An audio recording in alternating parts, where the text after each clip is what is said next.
Alam nyo ba na bago naging hari ng bilyaran ng ating pambato na si Efren Bata Reyes sa buong mundo, ay kailangan niya munang maging isang misteryosong tao sa mata ng mga Amerikano?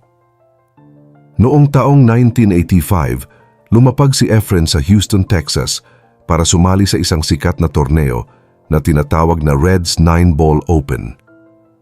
Pero ang nakakagulat dito ay hindi niya ginamit ang kanyang tunay na pangalan dahil alam niya na kapag nalaman ng mga tao na siya si Bata, ay wala nang matatapang napupusta laban sa kanya. Kaya naman, gumamit siya ng isang alias at nagpanggap na siya ay si Cesar Morales. Ito ang naging simula ng isa sa mga pinakamatinding kwento ng diskarte sa kasaysayan ng sports, kung saan isang hindi kilalang Pilipino ang biglang lumitaw para ubusin ang pera ng mga pinakamagagaling na players sa Amerika. Ngayon, hihimayin natin ang mga detalye kung paano naitago ni Efren ang kanyang galing sa loob ng halos isang linggo at kung bakit hanggang ngayon ay tinuturing itong pinakamalaking panlilinlang sa bilyaran. Handa ka na bang malaman kung paano nalaman ng mga Amerikano na ang kinalaban nila ay ang mismong alamat na pala na kanilang kinatatakutan?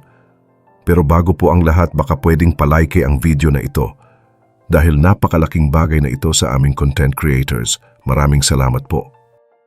Ang plano na gumamit ng ibang pangalan ay hindi lang basta biro, kundi isang matalinong stratehiya para makakuha ng laban. Sa panahong iyon, si Efren ay sikat na sa Pilipinas bilang isang bata na kayang ubusin ang lahat ng bola sa lamesa nang walang kahirap-hirap. May mga balita na rin na nakakarating sa ibang bansa tungkol sa kanyang galing, kaya naisip ng kanyang kampo na kailangan nilang magtago para hindi matakot ang mga kalaban na maglabas ng malaking pusta. Ang pangalang Cesar Morales ay kinuha niya sa isa sa kanyang mga matalik na kaibigan na kasama rin niya sa biyaheng iyon. Isipin niyo, habang ang mga sikat na manlalaro sa Amerika ay naghahanda para sa laban, wala silang kamalay-malay na ang lalaking payat at tahimik na nakikita nila sa gilid ay ang pinakadelikadong kalaban na makakaharap nila sa buong buhay nila. Pagdating sa mismong torneo, naging usap-usapan agad si Cesar Morales dahil sa kakaibang estilo niya ng paglalaro. Sa gitna ng mahigit 100 manlalaro, kabilang ang mga tanyag na Hall of Famers, isa-isang pinatunayan ni Efren na walang sino man ang makakatakas sa kanyang mga tira. Kahit ang mga pambato ng United States gaya ni na Bobby Hunter at ang tactical master na si Mike Sigel ay hindi nakaporma sa bilis at talas ng isip ni Efren. Ang bawat bola na hinahawakan niya ay parang sumusunod sa kanyang utos at ito ang dahilan kung bakit unti-unting naramdaman ng mga tao na may kakaiba sa lalaking ito mula sa Pilipinas. Maraming mga manonood ang nagsimulang maghinala dahil ang bawat galaw ni Cesar Morales ay puno ng magic na hindi nakikita sa isang ordinaryong baguhan lang. Habang patuloy ang mga laban sa loob ng bilyaran, lalong naguguluhan ang mga Amerikano kung sino nga ba itong bungi at payat na Pinoy na tila hindi marunong magkamali. Isipin nyo, isa-isang napailing ang mga tanyag na manlalaro gaya ni Danny Diliberto na itinuturing na Player of the Year noong panahong iyon. Wala silang magawa dahil sa bawat pagkakataon na hahawak ng cue stick si Efren ay sigurado na ang pagpasok ng bola. Ang mas nakakaaliw pa rito, habang ang mga Kano ay abala sa pagtatanong kung saan nanggaling ang misteryosong lalaking ito, ang mga Pilipino naman na nanonood ay patagong nangingiti. Alam kasi nila ang tunay na nagaganap at alam nila na ang nasasaksihan ng buong mundo ay ang mahika ng isang batang galing sa Maynila. Ang bawat tira ni Efren ay parang isang palabas na hindi mo pwedeng kurapan dahil baka may makalagpas kang himala. Sa huling bahagi ng laban, naganap ang isang laban na hindi inaasahan ng marami. Nakaharap ni Efren ang isa pang top American player na si Wade Crane. Ang nakakatawa rito, si Wade Crane ay gumagamit din pala ng ibang pangalan na Billy Johnson para itago ang kanyang galing. Kaya ang nangyari ay laban ng dalawang undercover na henyo sa bilyaran. Noong una, tila dehado si Efren dahil lumamang si Crane sa score na 5 laban sa 2. Pero dito na inilabas ni Efren ang mga jump shots at bank shots na akala ng lahat ay imposible talagang mangyari. Sa championship match, Hindi na binigyan ni Efren ng pagkakataon ng kalaban dahil 6 na sunod-sunod na rack ang tinapos niya ng walang mintis. Habang sumisigaw ang mga Pinoy sa tuwa, ipinasok naman ni Efren ang 9-ball para makuha ang kampyonato at ang titulong hinahangad ng lahat. Pero ang pinakamatinding plot twist ay nangyari pagkatapos mismo ng laban. Dahil sa sobrang tuwa ng mga fans, marami ang lumapit kay Efren para humingi ng kanyang pirma o autograph. Dito na nakagawa ng isang malaking pagkakamali si Efren na hindi niya sinasadya.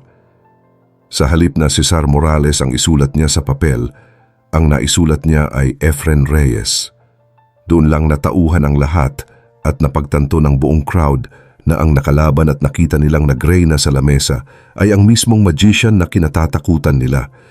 Hindi lang ang tropeo at premyong 10,000 dolyar ang naiuwi ni Efren, kundi pati na rin ang lahat ng pera sa mga pustahan sa gilid-gilid dahil nilimas niya ang bulsa ng mga sumubok sa kanyang galing. Ang kwento ni Cesar Morales ay hindi lang basta isang kwento ng pagtatago, kundi ito ang naging matibay na pundasyon ng alamat ni Efren Bata Reyes. Dahil sa matinding diskarting iyon sa Texas, napatunayan ng ating pambato na ang pagiging malikhain at kalmado sa gitna ng pressure ay ang tunay na tatak ng isang henyo. Simula noon, ang bansag na The Magician ay hindi na lamang isang palayaw, kundi naging simbolo na ito ng isang manlalaro na kayang gawin ang mga bagay na akala ng lahat ay imposible. Ang kanyang talino sa pag-analisa ng bawat anggulo at ang kanyang kakayahan na basahin ang takbo ng laro ang nagpabilib ng husto sa mga dayuhan na dati ay minamaliit ang kakayahan ng mga Pilipino. Sa paglipas ng mga taon, lalong lumawak ang impluwensya ni Efren sa mundo ng sports. Hindi siya tumigil sa isang panalo lang dahil sa buong karera niya, humigit kumulang 100 international titles ang kanyang naiuwi sa ating bansa.